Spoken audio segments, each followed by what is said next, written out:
Nithyananda, everyone. Nithyananda. So we welcome you all to the first power manifestation in today's program, of today. And now we're going to be manifesting a very interesting power. But before that, let us all understand the context, right? We just watched a very powerful satsang, a very powerful enlightening revelation from Swamiji, where Swamiji explained about Paramashanta Svarupa, how nothing outside you and no type of violence or anger or nothing should affect your space inside. All of us have the consciousness, Paramashiva inside us, which is untouched by anything which happens outside, right? Because everything which exists is not reality except Paramashiva. So we are going to be just using the same cognition. We are going to be manifesting this power. So Swamiji explained that we just did a process also, right? Where we understood about the 5 things which we should do to experience that Paramashanta Svarupa. Whether it is Ajapa Japa, or whether it is doing unclutching, meditating on Paramashiva, or doing puja every day, or whatever technique Swamiji has given. When we just follow them sincerely, we'll see how the Paramashanta Svarupa inside us starts manifesting. We start feeling it. And also, one very important thing which all of us should remember is we should never hold hinsa. We should always be in the space of ahimsa, of non-violence. So just holding this space, whether it is power manifestation or whether it is any other regular thing which we do in our everyday life, always holding this space of being how Paramashivah is, right? For all of us, Paramashivah is Swamiji. So just seeing how Swamiji is, that is how I should be. I should embody that space, that complete space of who I really am. Yes, I want to quickly add a little bit to this. One very powerful thing that Swamiji also shared about is the cognitions we hold, right? So what is the cognition we hold about ourselves, about life, how we feel about when the things are moving in life and things are not moving the way we want? Always cognizing and establishing ourselves in the space of Paramashanta Svarupa, in the space that I am Paramashiva, irrespective of what is happening outside. When we are in that space, you will see that your whole life, our whole life becomes form manifestation. So much good will happen. Let us all sit with this cognition inside of us. Let me in that space of Paramashanta Svarupa and manifest the powers. When we manifest the powers from this space, we will see that the space which we are holding will be deepening our experience in that space and more powers will manifest. So it becomes a very beautiful, powerful, virtuous cycle wherein more of experience of Paramashanta Svarupa and more power manifestation, and you will see you'll be able to live this kind of power manifestation lifestyle on day-to-day basis, right? So it's really very empowering, and I request all of you, one request, please do not miss any session. Swamiji says, be in integrity to these sessions, be available for every single session. Since this is the first session, I request all of you, please make it for every single session, starting from session 1, right? So whoever is not there in front of the camera, please come sit down and let us all manifest the powers. So before we enter into the power manifestation, we'll first be going through the 4 pramanas, which authenticates whatever powers we are manifesting.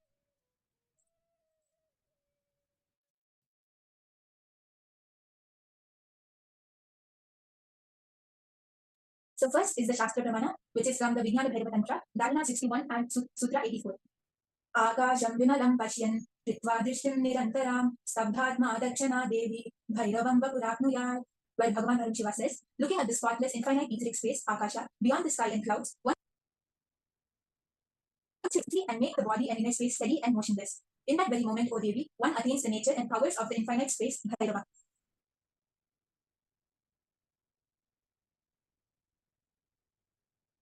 Now we are seeing the Apta Pramana, which is a story from the Srimad Bhagavad Gita, Canto 1, Chapter 13 and Text 15. In the Hindu Purana Mahabharata, narrates the story of the great sage Maitreya, who reveals the secrets to Vidura, the story of his birth in human form, and reasons for all of his suffering. Sage Maitreya accessed the Akashic records and told Vidura that he was not an ordinary man, but in fact was an incarnation of Yamadharma, the lord of death. He was to play the part of a so-called Shudra for 100 years, being cursed by Manduka Muni. And this is the Atma Pramana, the accounts from the life.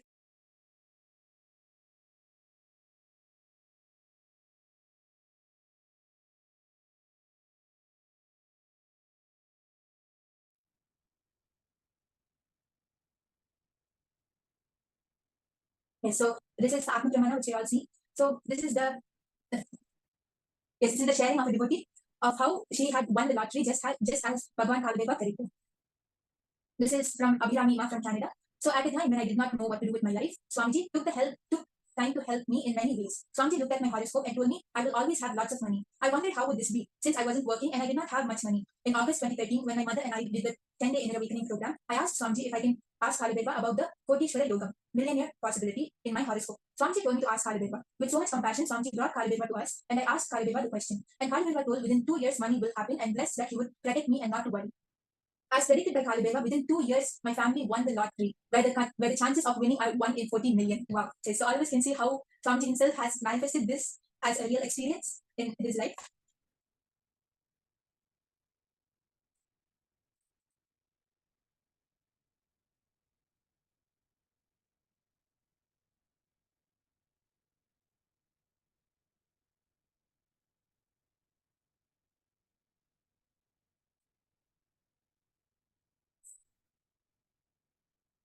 Yes, so here, I want to explain each one of us here. What are these pramanas? These pramanas are the references, right? References at various levels.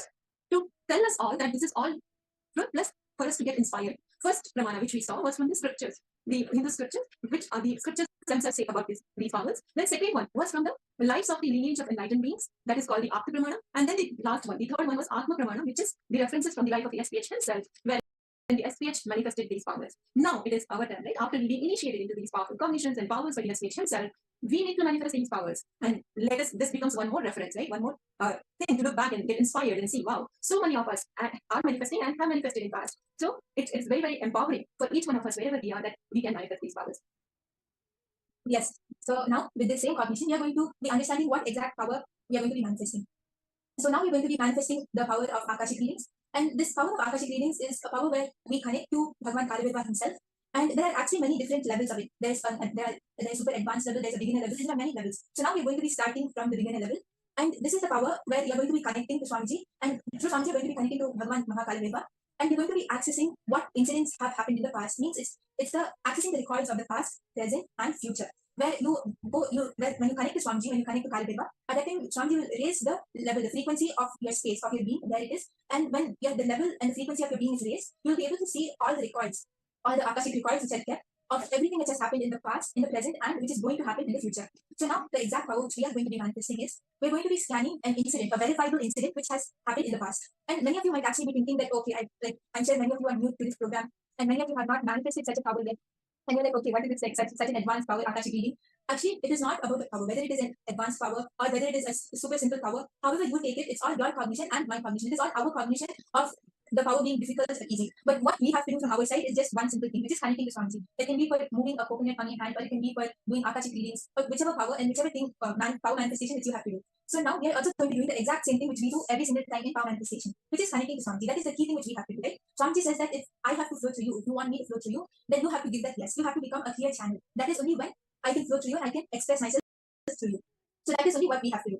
And I would actually like to share my own experience of this. So this is when I was new to Gurukul, and at that time, the only power which Swamiji had introduced was third eye reading. So when I joined Gurukul, that is when Swamiji was introducing so many different powers: length, breadth, depth, consciousness, somatic. It's like every day we were manifesting a new power, and the full day we were just sitting in Phuket. So it was a really nice time. And at that time, I used to manifest consciousness somatic. Like Swamiji gave us the initiation into rolling coconut, and all the violations, all of us were able to manifest it really nicely. And I was like, okay, this is such a simple power, and able to do it. Then after that, the next day, Swamiji initiated us into the power of breath. And at that time, how we were told to manifest it is, one person in front of us would open a painting of a famous painter or any artifact, and we would have to scan and paint exactly what it is with full details, whether it's the base, the color of the base, or the how many plants are there, or what type of painting is it, from which is it, from the Renaissance or the modern period. We have to do everything. And I was like, oh my god, I'm not able to do this. And then at that time, the Balasans who was sitting with me, she gave me the same powerful cognition that it is not us who's manifesting powers, right? The first thing which we have to understand is it's not you or me who's manifesting. It is only Swamiji who is manifesting through us. And she told me, you just have to hold this cognition and connect to Swamiji. Just at that time we didn't have the Bhagavad, but she told just hold Swamiji's image in your inner space, just have the feeling connection with Swamiji, and draw this cognition that okay, it's difficult or you'll not be able to do it, right? Because it's only Swamiji who's manifesting through us. And I just did exactly what she said. And like before this, we actually did like around 3 or 4 rounds, and like I was absolutely getting everything wrong. Because not even one thing was correct. Then I just tried this. I was like, okay, and I connected to Swamiji. And like I myself was unable to believe it at that time. The moment I closed my eyes, I just decided to do this. But even before I started, even before I connected to Swamiji or did anything, I just closed my eyes and I could see a clear image. Like I could see a perfect clear painting in like with my eyes closed, and I was able to draw the whole thing with full detail. And we actually, when we matched the pictures and saw it was like accurately correct. Like I was like, oh my god, it's such a powerful thing. And it's like Swamiji knows us more than ourselves, right? When we give the yes to Swamiji, that is when Swamiji will flow through us. In fact, Swamiji is waiting to flow through every single one of us. It is just the yes which we have to do. As Swamiji said, if you take one step towards me, I'll take 10 steps towards you. So let me just for the same powerful cognition. Yes, so interesting. Thank you, Mama Yoga, for sharing this. And I'm sure all of us are very excited and inspired here. And who doesn't want to experience Swamiji, right? So Paramashanta was waiting to flow through each one of us. I request all of you to please get ready. Let us all sit straight with our head, neck, and spine straight line. And if all of you have Apta, I request all of you to breathe up light on your third eye, on your temples. And when we are manifesting this power, you'll see many different things. It can be a date, it can be a color, whatever details Swamiji shows, it makes you to write down everything because it is an incident which we are scanning. So it can include anything and everything, right? And when you manifest these powers, having the Aushadha is having the Aushadha is actually something which will really help you. So it's like a supporting tool. So whoever has the Aushadha, you can get it in power. And now we'll be starting the power manifestation. So I request everyone to get ready. And we are going to be identifying the details of what happened on a particular date, as I just explained. No? So we are going to be finding all the information, whether it's the date, the incident, whatever happened, and when was it, all the information about that date.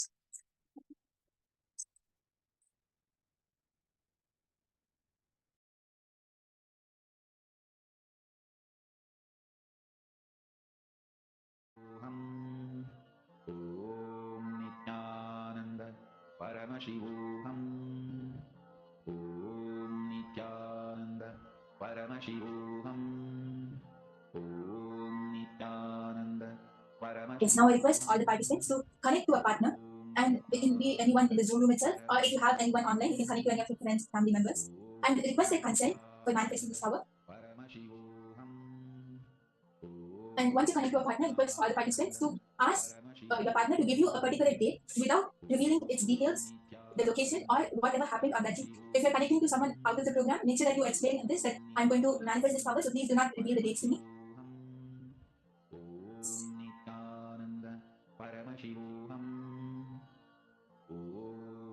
I request all of you, let us take 2 minutes and please connect to your partners. It can be inside the Zoom room or call your friends, family.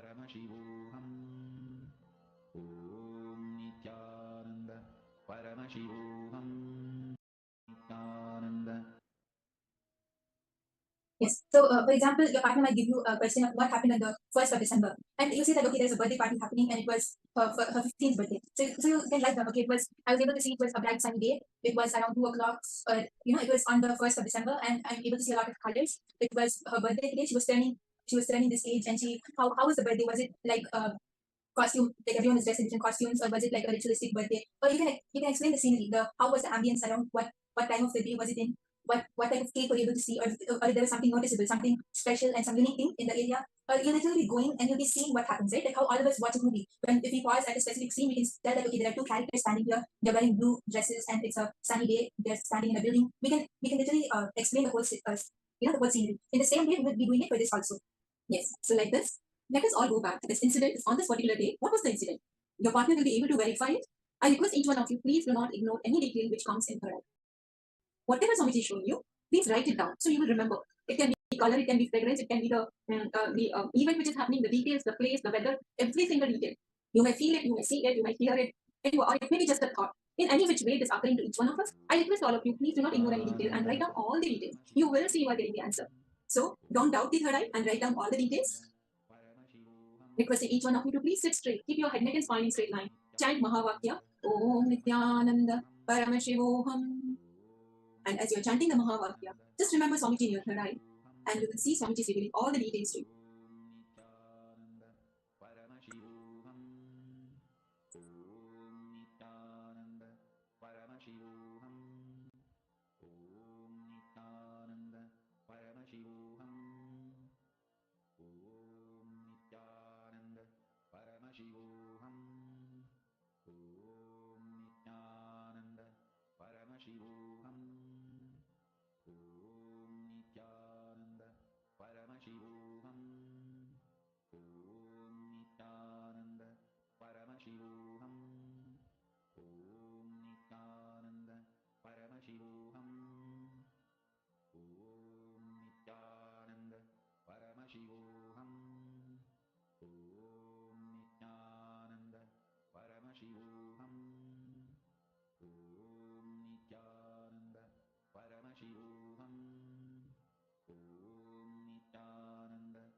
Paramashivoham.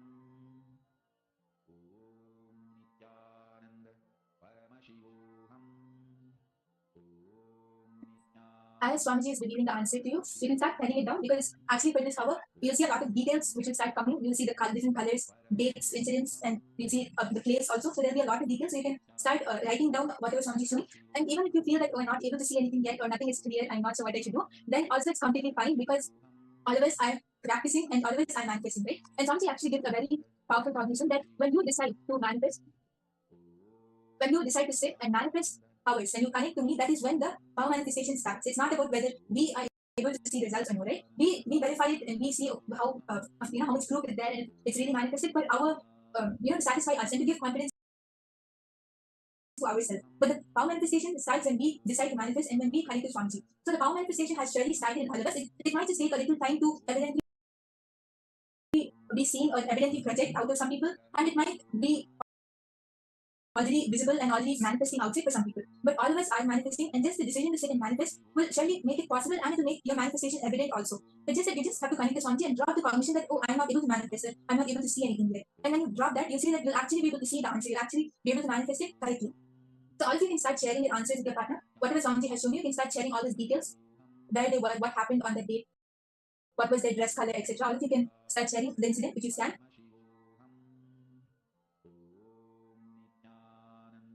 Paramashivoham.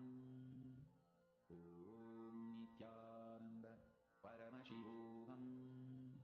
Om Nithyananda. Paramashivoham. Om Nithyananda. Paramashivoham. Om Nithyananda. Paramashivoham. Yes, I can see that many of you Nithyananda. Paramashivoham. Om Nithyananda. Paramashivoham.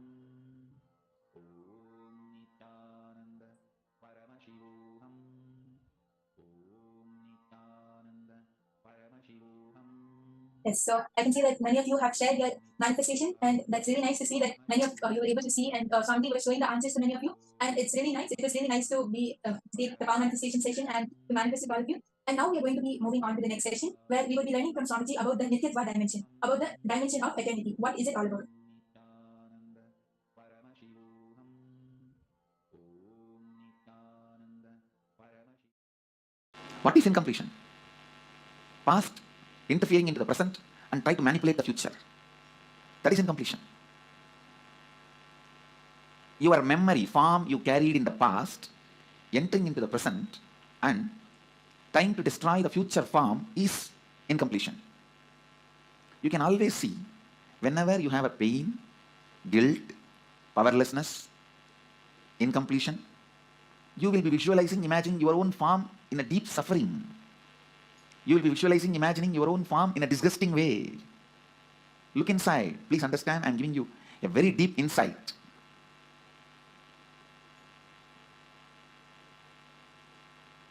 Whenever you are powerless, angry, violent, incomplete, look in, you will be remembering your own form from the past, which is, actually you will be flashing your own photograph in your screen. Let me talk in the language of computer, you will understand.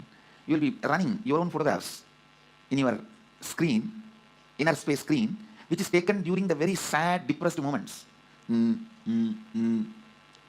What can I do? Lost, over. That kind of the photographs, which you have taken at the wrong moment and preserved, stored in high resolution, in a stupid way. In your inner space, you will go on be replaying them. See, whenever you are powerless, you are not going to remember the full smile photograph of you or the ecstatic photograph of you. When you remember that, you are going to be in the space of completion. The deha, form you carry during incompletion, just by remembrance awakens the same incompletion. Understand? Just by remembrance, something can bring incompletion or completion. The moment one incompletion is triggered by somebody, then that's all. You don't see the world anymore. The world does not exist, only my world exists. That is what is meant by the great Mahavakya, Jagat Mithya. What you perceive as my world is Mithya. Because A small incompletion, the moment it got triggered, it gets triggered. A small incompletion, the moment it gets triggered, you stop seeing the world and you are deluded in my world. Brahma Satyam, Jagat Mithya. I don't disagree, Jagat Mithya. But that does not mean in your actions you will not radiate the truth Brahma Satyam. In your actions also, you have to radiate the truth of oneness, non-dual consciousness. While you are seeing your finance, your accounts, sitting with your auditor, do you feel that oneness without falling into the powerlessness? While you are sitting with a spouse and having a dinner or lunch, do you feel that oneness without falling into the powerlessness? When you are sitting with your team and discussing your corporate strategy, your office strategy, your consciousness, does your consciousness be established in that oneness and non-duality without falling into the powerlessness? Look in. Just your back pain disappearing is not the result of Advaita. All the pain which you have hidden in your back should disappear. Not just back pain disappearing, all the pains which you have put it in back has to disappear. Suddha Advaita Sukhabodha Jnanam. The pure Advaitas, joyful influence and the wisdom which comes out of joyful influence. Please understand, the joyful influence of Advaita is what I call completion. The joyful influence of Advaita is what I call perpetual completion. The joyful influence of Advaita is what I call Sahaja Samadhi.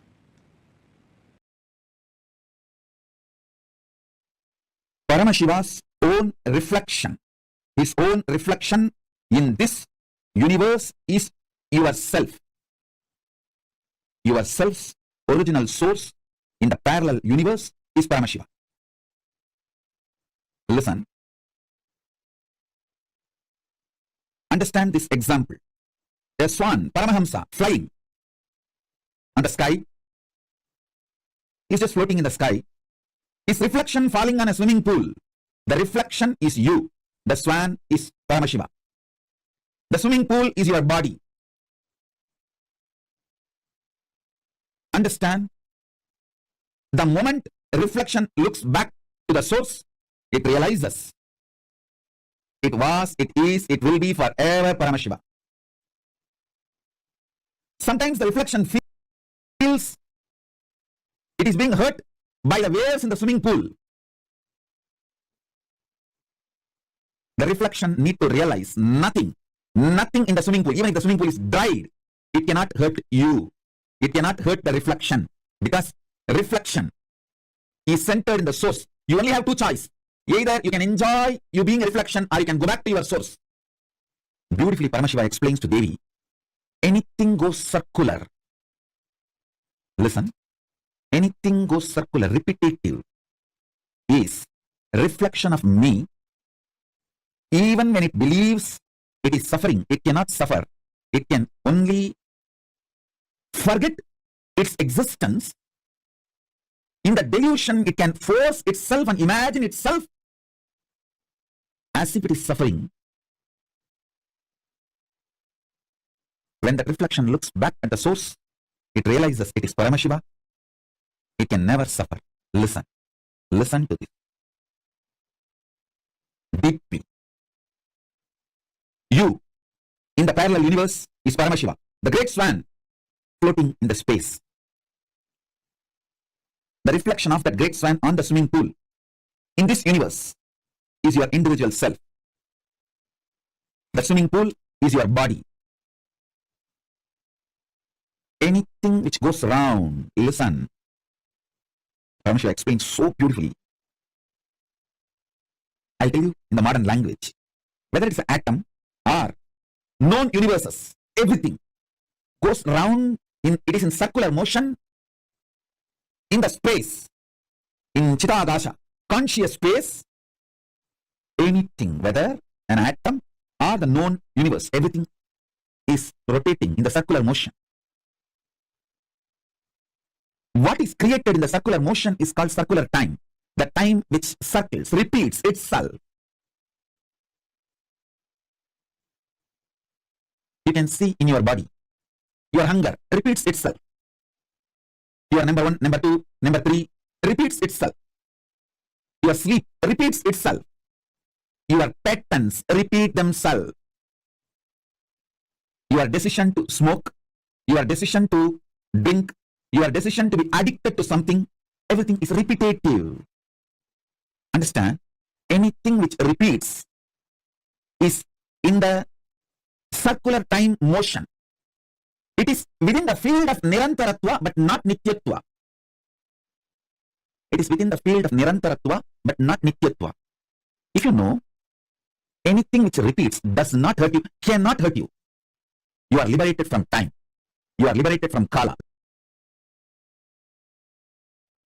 Among the 7 dimensions of the time,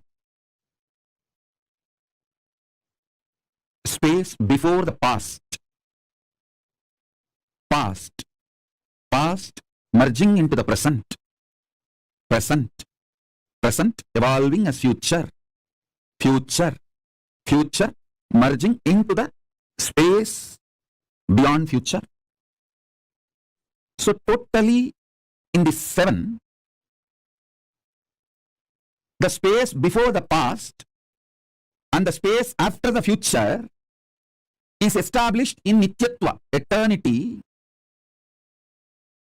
Past, present, see, listen. Past becoming present, present evolving as future.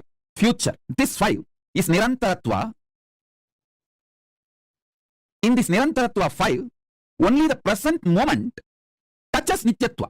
So, if you want to enter into Nityatva, voluntarily, if you want to break this Kaala Chakra consciously, the door is open only in the present. The cumulative effect of all the practices you did and the initiations you received enters into the present and makes you experience Nityatva. Listen, I wanted all of you to remember the cognitions I gave about Nityatva and Nirantaratva.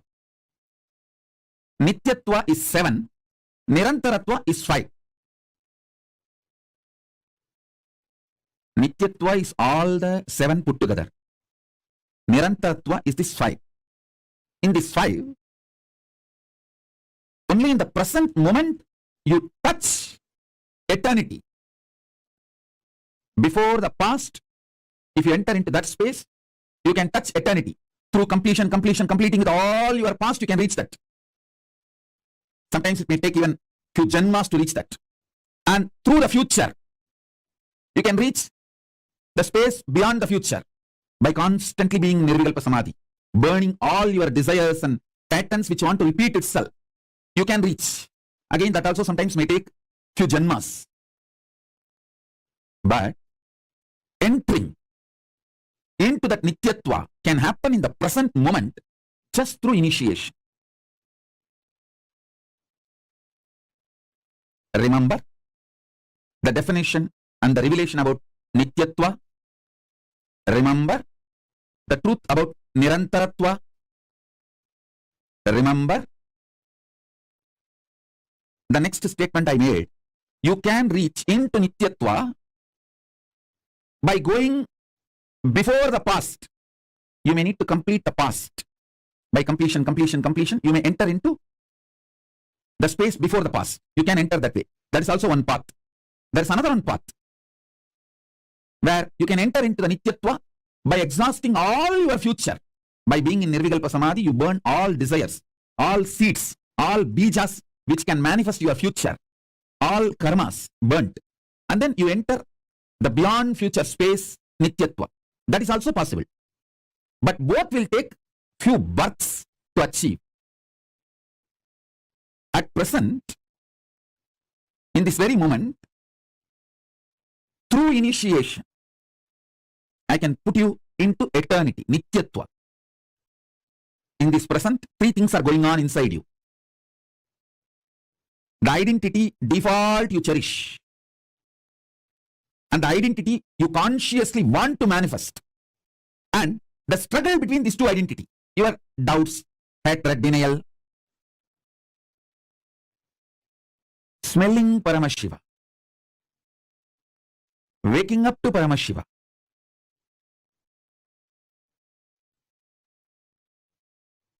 Waking up to this highest. In this moment present, it can be done through the initiation.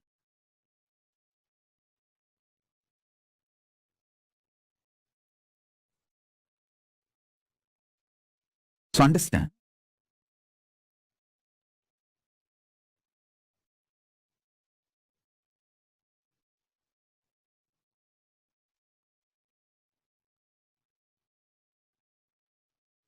That is why always the ultimate manifests through initiation. Small things you can achieve on your own through tapas. But the ultimate is done only through initiation. It is only the transmission of lamp from fire. The fire is lit. From a lamp, living lamp, another lamp is lit. So, smelling Paramashiva. Waking up to Paramashiva.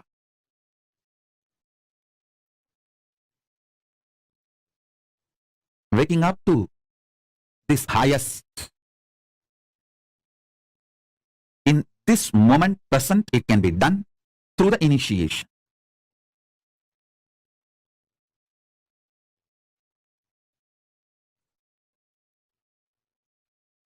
So understand.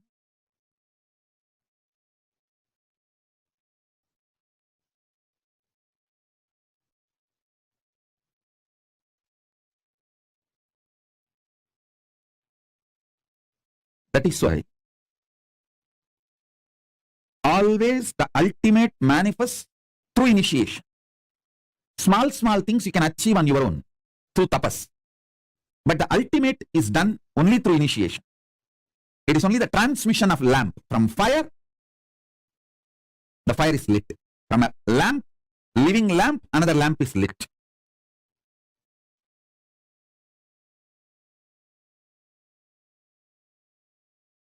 I'll explain this eternal, the truth of eternity. Understand? Many of your patterns, sufferings, fears are impulsive, not existential based. If you decide to sit with you and relaxed way look at you and have a matured conversation with you, much of your fears have no place inside you. If you just want to throw tantrum, how can he do that? How can she do that? How can this person do that? How can that person do that? If you are interested in throwing tantrum, all the fears, greed, everything has a place in you. But this constant tantrum-based reaction and action, the life you are going to manifest around you is going to be hell. Listen to that truth. See, the constant tantrum throwing, violent, hatred, action, reaction, you are going to create hell around you.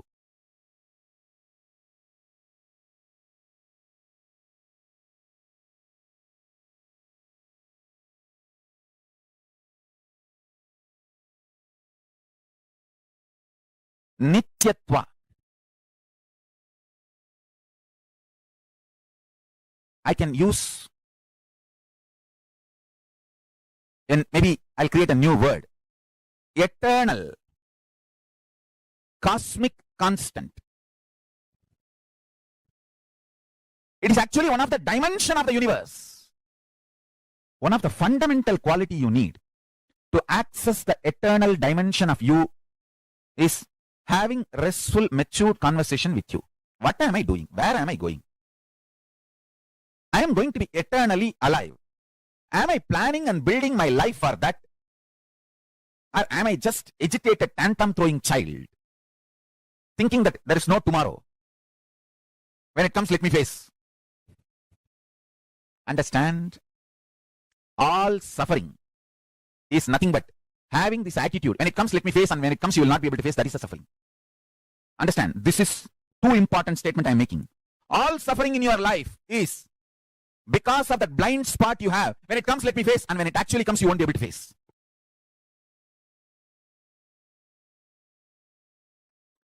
In the past,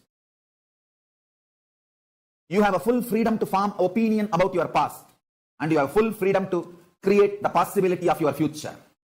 This clarity you will get only if you decide to do tyaga. Listen. I am freed. I declare boldly, I am freed, liberated from sufferings once for all. Suffering related to past, suffering related to future. Because I decided to do tyaga. Understand? You can always sacrifice the achievements, pleasantness, bliss, joy related to your past. You can always forget that you completed PhD. But you can never forget you got delayed for one of your examination because you spent time with your girlfriend. Or you slept and you did not appear for that examination. That pain you will be carrying even now. Sacrificing the past related pains.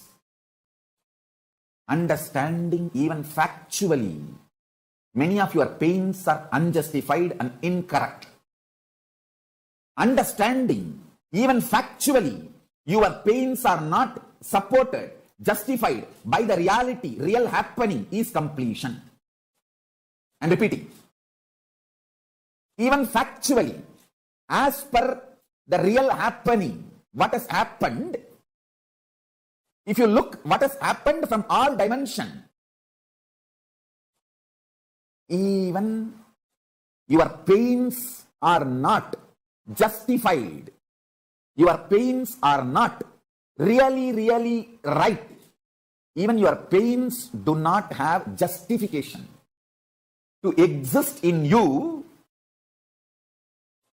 If you see the past happenings multidimensionally, is completion with the past. I tell you, how much ever you say, no, I know I have some pains which are absolutely justified. No. You may be Guni, you may be Kaikeyi, you may be Surpanaga, you may be Danganaka Dik, I don't care. You are wrong.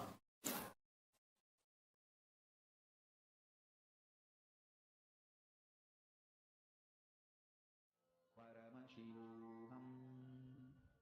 Om Nithyananda. Paramashivoham. Om Nithyananda. Paramashivoham. Om Nithyananda. Paramashivoham. Om Nithyananda. Paramashivoham. Om Nithyananda. Paramashivoham. The Nityatva and Nirantaratva dimensions of the time. Swamiji very, very beautifully explained to all of us about what is time. The idea, the understandings that we have about time, Kaala. The space before the past itself, past merging into the present itself, present evolving as future, the future itself, and the future merging into the space beyond the future. The space, all these 7 put together forms time. All of us would have always heard about past, present, future. That's all it's time for us, right? But there are 7 dimensions of what we know as time. Space before the past itself, past merging into the present moment, present evolving as future, and the space beyond the future. Now, the space before the past and space after the future is established in Nityatva. It's very important for us to understand this. What Swamiji is revealing, this is such a profound truth. Just if you cognize this one truth, you will be empowered so much in the way you meet time. Because we all get so bored and frustrated about the concept of time that beyond a point, time starts tiring us. We start getting tired of time. But here, Swamiji is revealing such an important truth about time, just by understanding which we will evolve into having one of the best amazing experience of life in itself. I request every one of you here to post what did you understand as Nityatva and what you understood as Nirantaratva. See, the 7 dimensions of time, right? The cycle of time. So there is space before the past itself, past merging into the present itself, present evolving as future, and the future itself, and the space beyond the future. These 7 components put together forms time, the Kaala Chakra. Are you all catching it? See, normally we all think, okay, it's just past, present, and future. But here, Swamiji is revealing an amazing truth. All of us only know, see, without the last 2, which is without the space before the past and without the space after the future, without these 2, the 5 components that exist is called Nirantaratva, which is what all of us mostly interact with. But what we are talking about is the space before the past and the space after the future. These are Nityatva, just in eternity. Are you all catching it?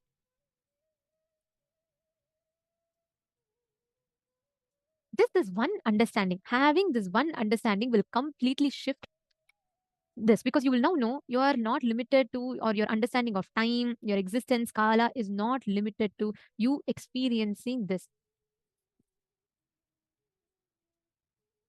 Ma Itzk is saying, okay, Ma Istak is saying either you can enjoy being a reflection or go back to the source. The reflection cannot suffer, only can forget its existence in delusion.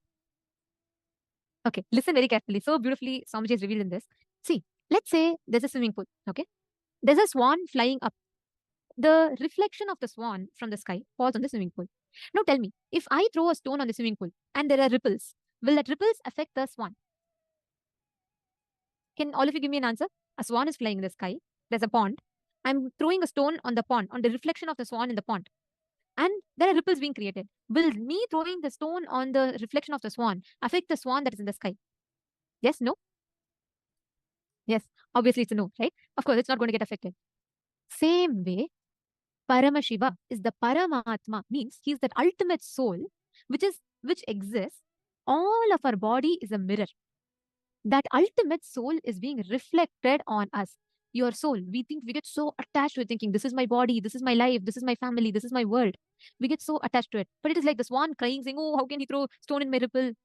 You can never be a Paramahamsa, the supreme swan. Paramashiva is that reality. We're all the reflection of Paramashiva in the human bodies. That is what Swamiji so beautifully reveals through this. Whenever you are established with in the Nityatva dimension, you can never be stuck. Just deciding to be in present. See, the whole thing, right? The past, the space before the past, the space after the future, the whole thing is connected through the present moment. That is why there's a very beautiful line Swamiji tells. Swamiji will tell, past is a history, future is the mystery, present is only gift that we have. That is why it's called present, gift. If you keep going on to your past, your history, you're going to waste time. If you go into the future, the mystery, you will not have surety of anything. You'll suffer with insecurity. The only thing that is a gift to you is present. That is why it's a present for you. Understanding? So don't get stuck into the past. Priyatma Sirpini is saying a beautiful quote. Yes, I love this when Swamiji had told this in one of the satsang, and it's such a powerful, isn't it so true? Past is a history, future is a mystery. Only present is a gift for us. That's why it's called present. And whoever is in the present moment receives that gift. Understand all the baggage of the past that you try to constantly put into the present moment, or your insecurities about the future that drives you in the present moment. Both are not giving you the experience of present. See, it is like, let's say there are two, like there's a parabola or a hyperbola, right? And then there is a point, that x. Now, where exactly the point touches the line, right? Let's say there's a circle, there are two circles, like two things, two semicircles going. The point in which this and this meets, that point is called present moment. Now you have the space which is before the past. You have the space which is after the future. So there is, like, just visualize this, right? There's a space before the past. There's past. Past becoming present. There is present. Present evolving as future. There is future. This is our normal time. Nirantaratva. Now, there's a space after the future and there's a space before the past. The only point that enables you to access that is the present moment. Only when you are in present, you can experience Nityatva. That is why present moment is very important. Sometimes the reflection starts feeling it is being hurt by the waves in the swimming pool. That is the beginning of delusion. You just need to understand this. The key, the truth in this whole game is, what are you cherishing as? Do you cognize yourself as a reflection, or do you cognize yourself as a swan? If you think you're the reflection of the swan, then every stone that is thrown in the pond, you'll get affected by it. But you just need to realize, hey, you're flying beyond it. You're not, none of the stones can touch you. You have only two choices. Either you can enjoy being a reflection or you can go back to your source. That is why in the session, Swamiji revealed a very important truth. Like Swamiji said, anything that goes circular, anything repetitive is a reflection of Paramashiva. Even when it believes it is suffering, it cannot suffer. It can only forget its existence in the delusion. It can force or imagine itself as if it is suffering, but it cannot suffer. I request every one of you to take a few minutes and do this one exercise. Write down all the moments from your past which you feel you're stuck with. Like your pains, your sufferings are not justified even logically, even factually, right? Just take a few minutes, write down some suffering, some pain that you hold on. For a very long time, you've been holding on to it. You've not completed. You've not been able to move on from it. Could you all take a few minutes and write down? At least list down 5 such things.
Hope you all have finished writing. Now, just understanding the truth about Nityatva, Nirantaratva can completely change the perspective in which how you experience life. Now, let's say you have some struggle. Let's say there's some struggle that you have, or you're being stuck. Life is giving you the same situation again and again. How many of you feel like this? How many of you feel like, God, no matter how much I try, I keep coming back to the same problem again and again and again? How many of you experience that?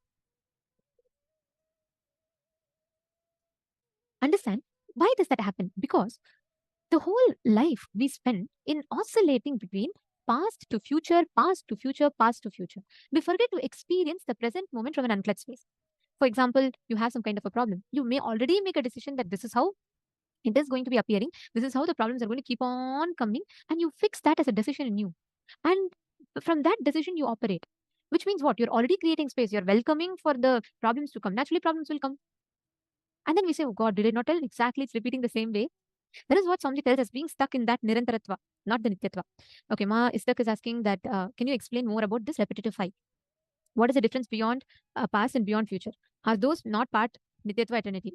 It is just to visualize that comes from different directions, path of time. Okay, very nice question, Ma. So, Ma Istak, first understand your past, past becoming present, present, present becoming future, future.